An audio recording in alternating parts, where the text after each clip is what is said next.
So I always seem to get asked, how much should I charge, how should I charge, and when can I start charging for videography or photography work as a freelancer? So let's jump straight into this.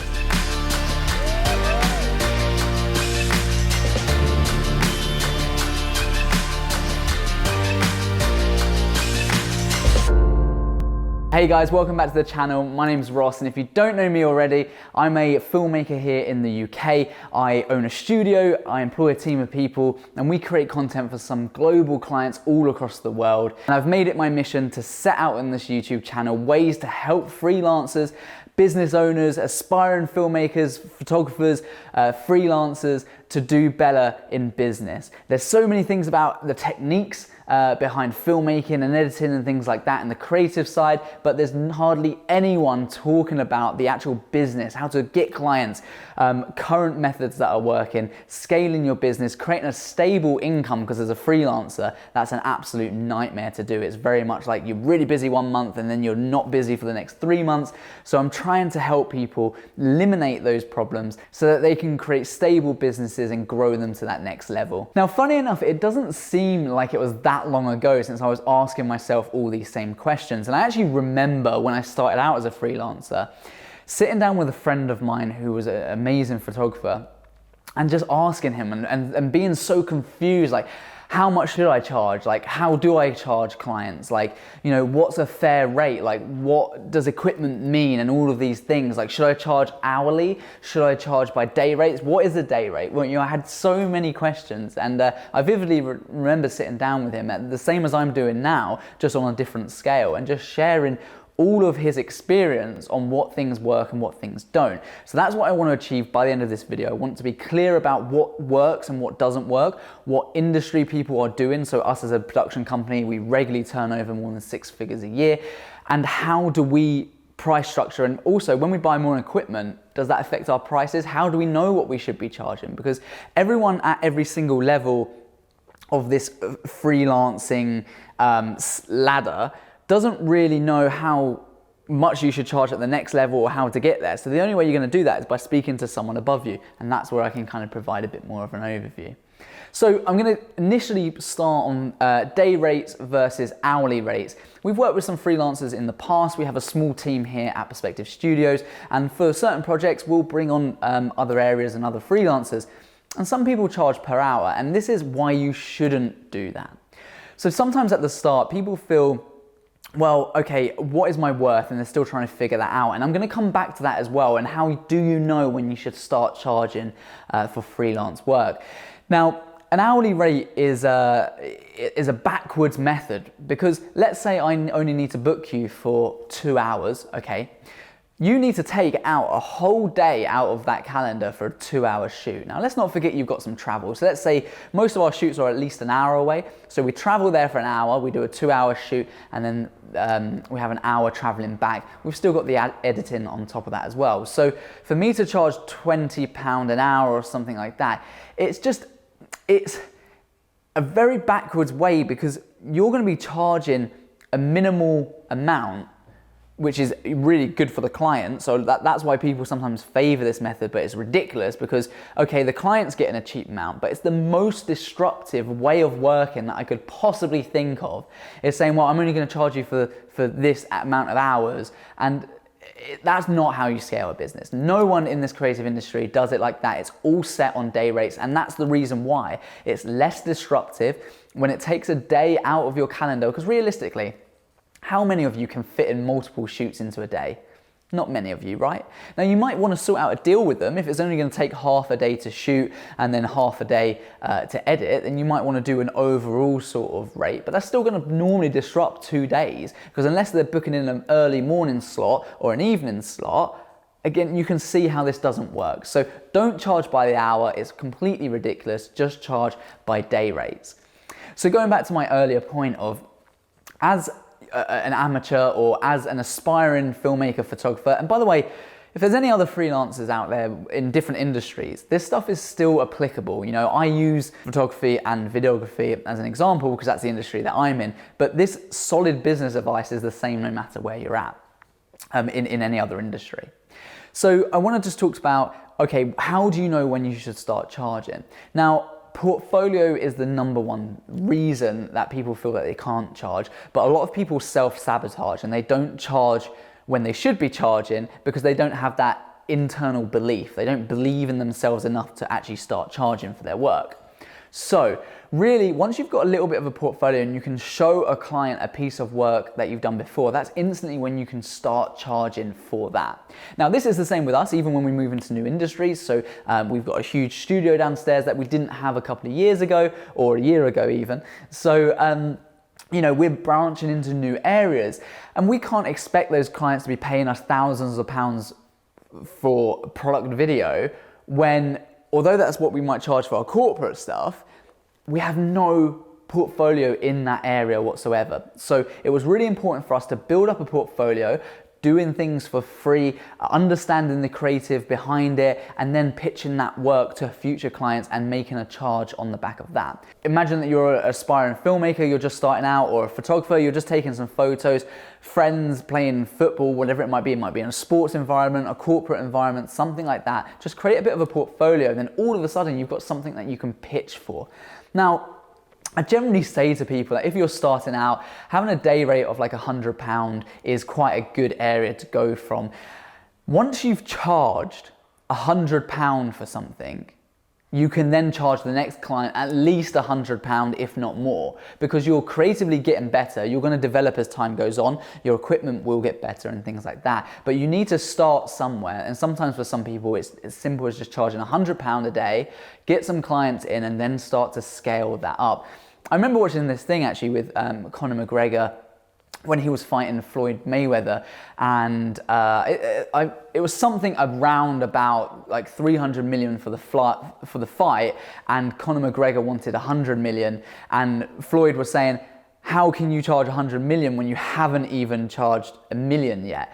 To that effect. I mean, I know there's a load of trash talk within the boxing and fighting world, but something to that effect. And it actually resonated with me because it was like, yeah, you know, as an aspiring filmmaker, when you're starting out, you can't charge 10 grand for a project because you're not where I am. You need to charge small and then start to scale up. And some people, I think, give really bad advice on this. I think some people give shocking advice where they say to aspiring people like, oh, you're only undercutting yourself. Don't do discounts. Don't do things like that. It's completely ridiculous because you do need to do discounts to get work in sometimes. That's a matter of fact. As much as people like to think, oh, I'm so good and I'm so established, I don't do discounts. Like, sure, I can imagine your business is doing amazingly. I'm sure you're living a lavish lifestyle. You know, it's all about building relationships, okay? So you need to cut deals where you need to cut deals. Not all the time. It needs to be worth your time. So you do need to think about, you know, if you're charging £100 a day and you've got a travel cost of £150, you know, it doesn't make sense, does it?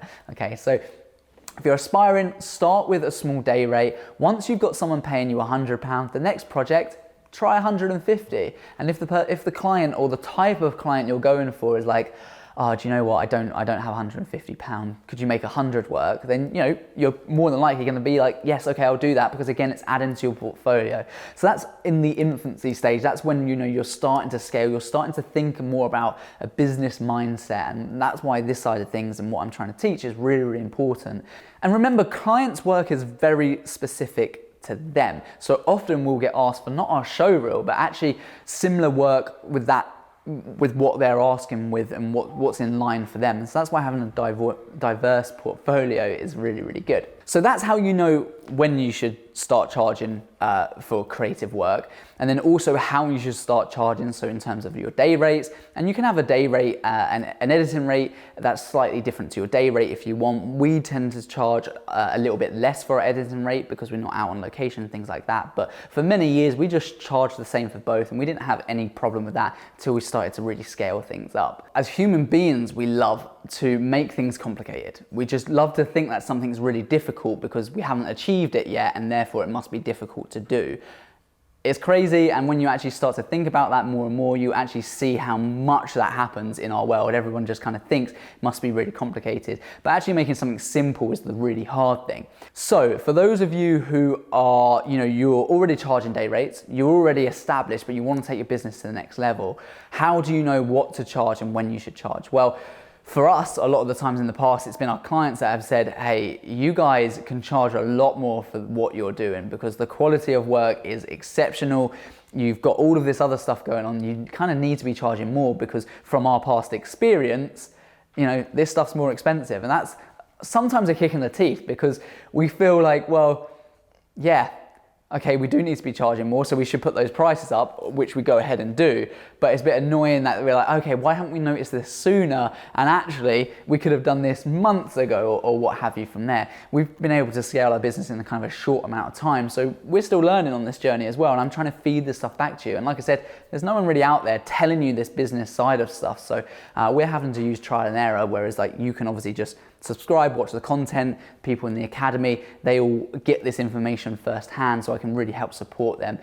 So you kind of streamline that business process and you get to where you want to be much quicker.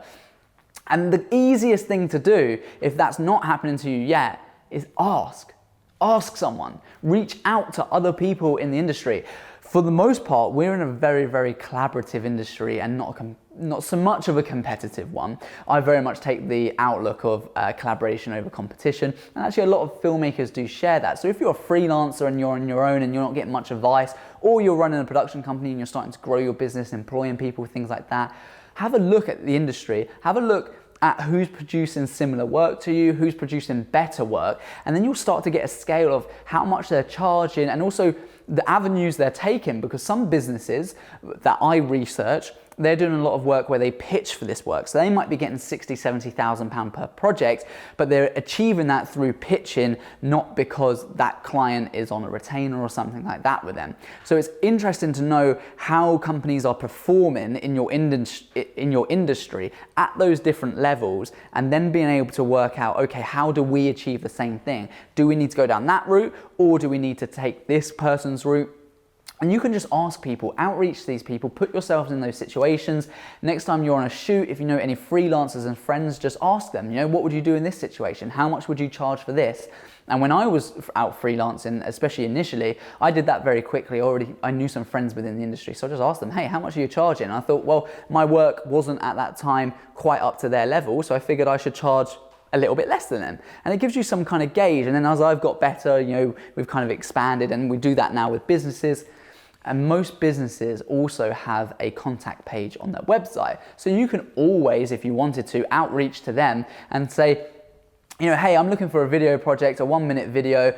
You know, the parameters of this are yet to be they're yet to be put into place, but can you provide me with a rough estimate of a ballpark figure of how much I'd be looking to pay for a 1-minute video, 1 day filming and 1 day editing? You can ask them those questions and it will give you a real good idea, and they'll obviously be able to respond to you by saying, yep, no worries, a ballpark figure would be this. And they don't necessarily know that you're quote unquote a competitor or in the same space, but it'll give you an idea of what people are charging, and that will help you price better as well. So one final thing that I want to talk about with regards to pricing is just keeping it simple when you quote things to clients. You're looking at your filming rate, your editing rate, so how many days is it going to take you to film, how many days is it going to take you to edit, music licensing and travel. That's pretty much it. If you own your own equipment, then just include it in the price, because clients aren't going to know if your FS7 is better than your A7S, or that your Red camera is better than your Arri or whatever. Do you know what I mean? They're not going to have a clue. They're looking for you as the professional